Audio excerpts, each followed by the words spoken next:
Welcome to video number 44, everybody. I know, I'm a slacker. I don't do a lot of videos, but you know what I've been doing? I've been working on this fish tank, trying to master the filtration, keep the water clear, and believe it or not, there are 10 discus in this tank, but as soon as I put the light on, they scatter, and so anyway, I'm working on that. But I have had the discus now for a total of 5 days, so I guess you could say, you know, I'm a little bit of an expert with them, so if you have any discus questions, I'll be happy to help you out there. Anyway, enough about this fish tank, but it is going to be the death of me, I promise you that. So what are we going to get into today's video? I have a lot to get to. We're going to cram in as much as we possibly can. I was just at the Reptilandia Reptile Lagoon in Johnson City, Texas. I'm going to go into this place. It's just, it's overwhelming is the best way to describe it. It's amazing. I'm going to show you guys some animals I have available, the green tree python. I just got in a bunch of Amazon basin emeralds, a bunch of babies from 2 separate litters. I'm going to be making those available to you guys. Boaphile's making cages again. I'm just going to get into a bunch of stuff, so why don't we just jump into today's video. Hey guys, I said earlier, welcome to video number 44. Before we jump into today's video, Brian Barczyk, you guys may have heard about Brian. Unfortunately, he's dealing with pancreatic cancer. It's a real bummer. It's a pretty serious type of cancer. I ask if you're a religious person, please say a prayer for Brian and his family. If you're not a religious person, please just send him some positive thoughts. I've known Brian for over 30 years. I have nothing but love and respect for him, so I'm praying for him and his family. And on Facebook, there is a Stay Strong Brian Barczyk page, which started by Kevin McCurley. If you guys can go over there and join that page and send some messages, post some messages for Brian. I know he's reading them, and he would love to see some positive messages come his way, so think about doing that, please.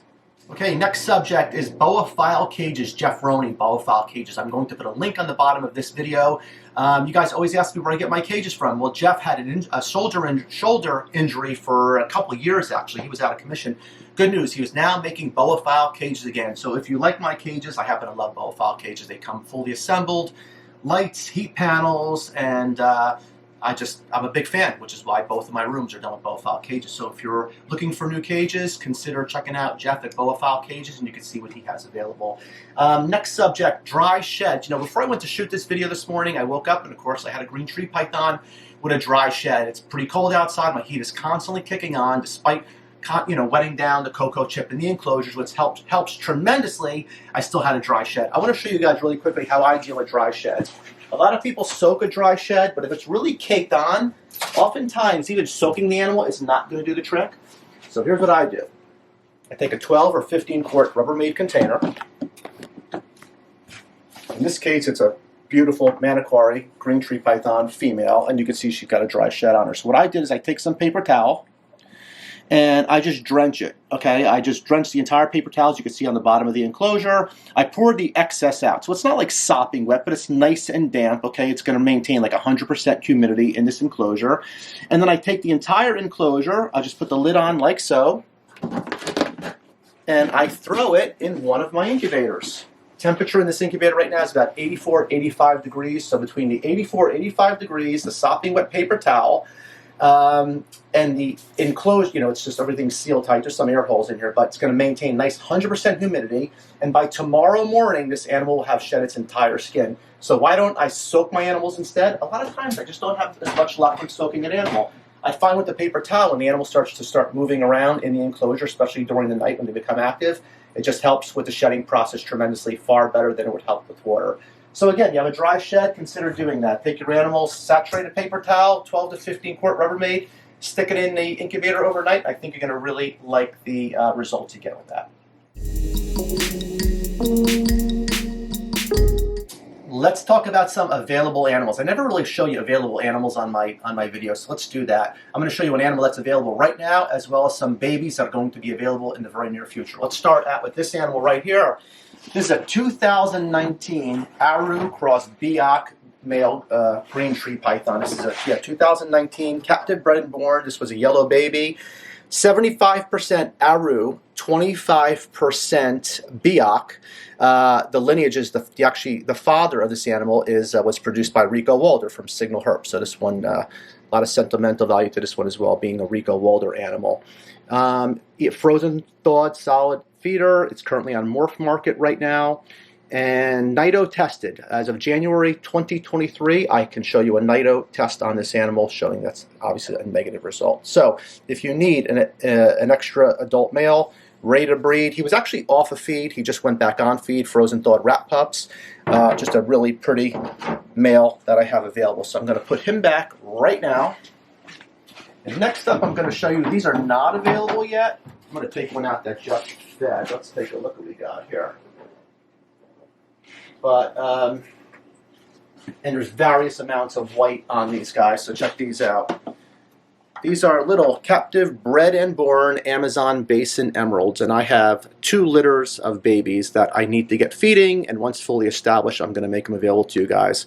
So I'm going to show you the back of that. So the thing about basin emeralds, guys, is that you should know is that even though a lot of them, they don't look like they have a lot of white as babies, I promise you, as they continue to grow, that white will fill in. Again, these will be well-established babies. And I'm thinking right now, we're beginning of March, probably late April, I want to be able to get minimally 6 to 8 meals in them. Some are going to take long, just like chondros, you know, some are going to eat right away from me. I start them all out on frozen thawed rat pinkies and frozen thawed mouse fuzzies. I'll try to get the majority of them eating that way.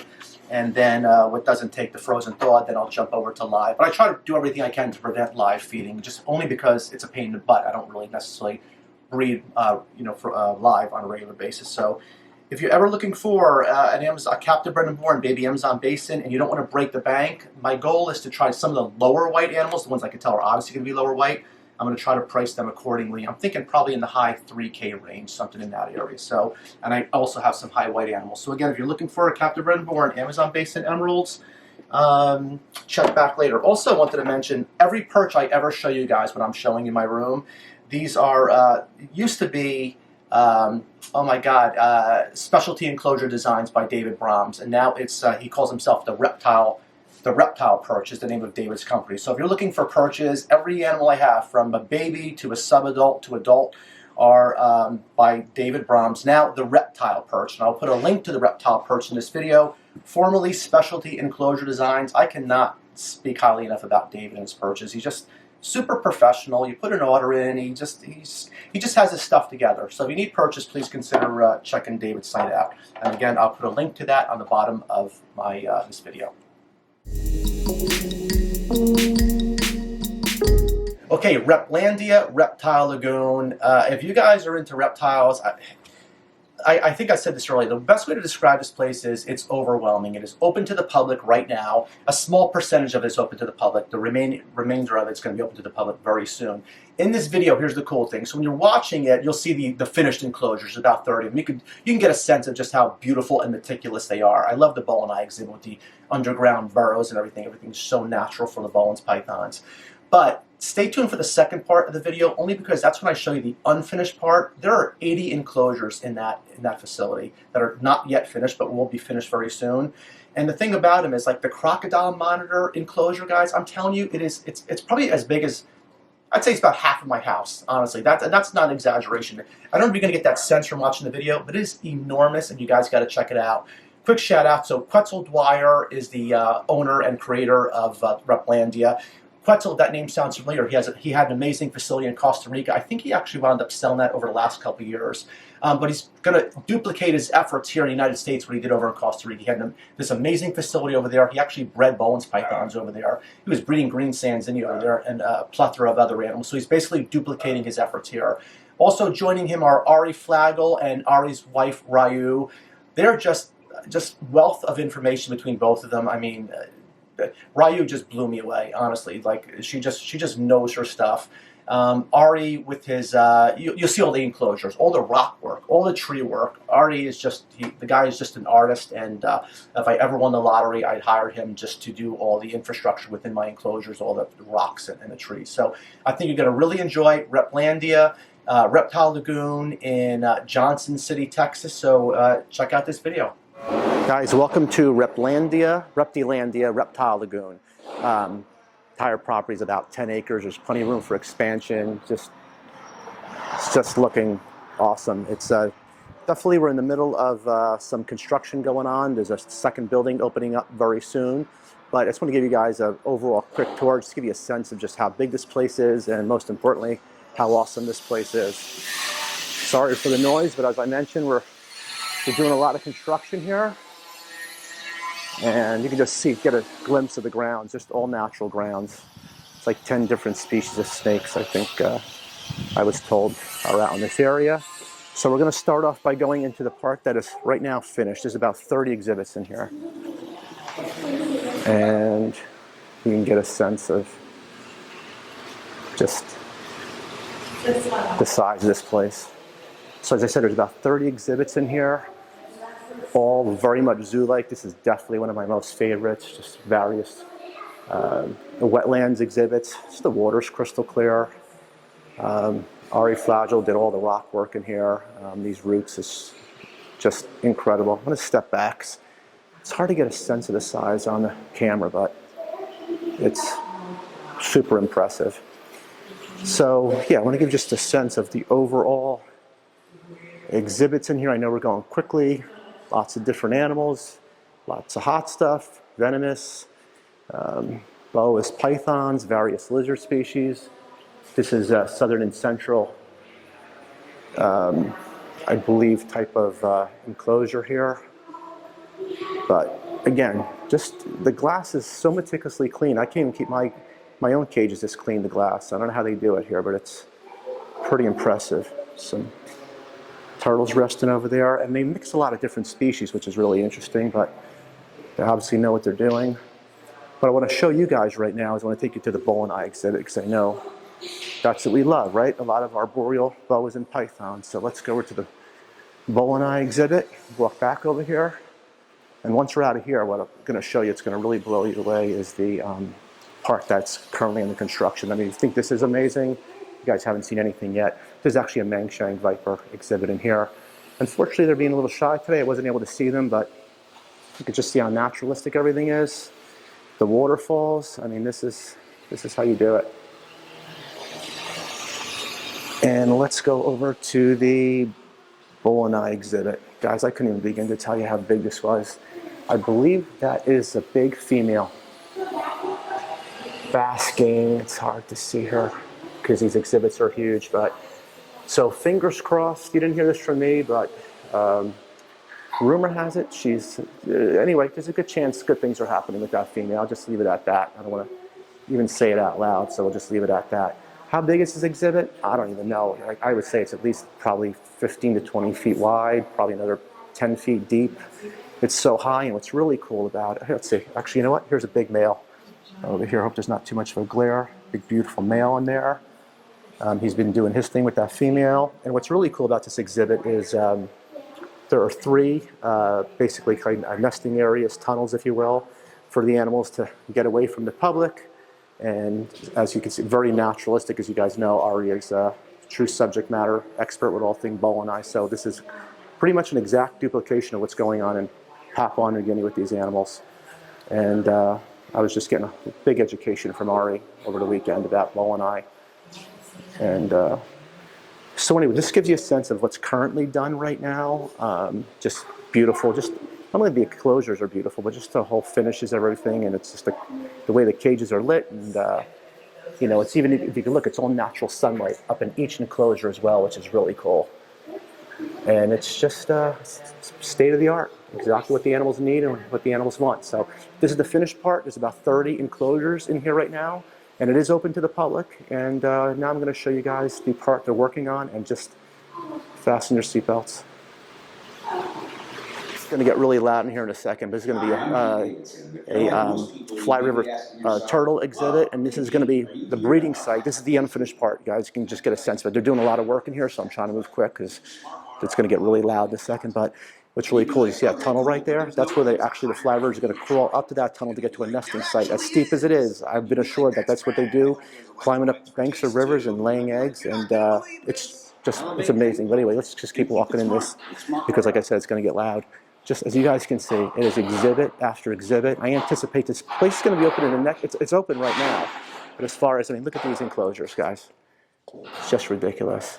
Like I said, you haven't seen anything yet. I mean, this is enormous. You cannot get a sense of the size of this on camera. Again, look at these exhibits. There's just some crazy stuff going on.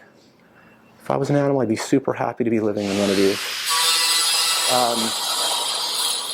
Told you guys it was going to get loud. So here, check this out. The tree work. And as you can see, I think there's about 80 exhibits in this building. The collection. I mean, look at this rock work. What I really want to do, I hope you guys can hear me okay. I mean, look at this, guys. It's just exhibit after exhibit, each one nicer than the next. Tree root, I mean, I'm sorry, I sound like a broken record, but it's pretty overwhelming when you're here as far as the size of each enclosure. I mean, look, this is all reptiles, guys. There's going to be a lot of really cool fish in here as well in the exhibits. As I said, they have a lot of exhibits here. This is going to be, actually, you know what? This is going to be a green tree python exhibit. Look at the size of this thing. This is probably about 30 feet long. I mean, just a plethora of branches, different dimensions, all types of heat sources going on. Let's just keep walking before the noise cancels us out. But what I really want to show you guys, again, huge exhibits. Okay, here, there's Ketzel and Ari doing their thing. I'm trying to stay out of their way. But what I want to show you guys right now is this enormous monstrosity is a crocodile monitor exhibit.